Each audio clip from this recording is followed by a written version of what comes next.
My biggest gripe with sporter stocks is the grip angle.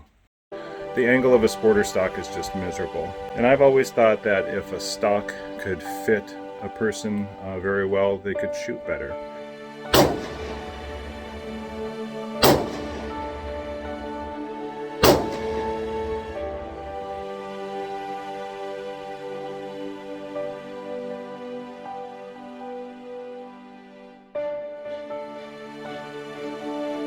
It's the same gun, shooting the same ammo, it's just a different stock.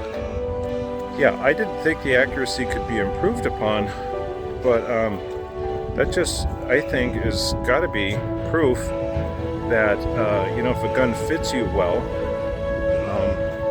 you're going to be more accurate with it.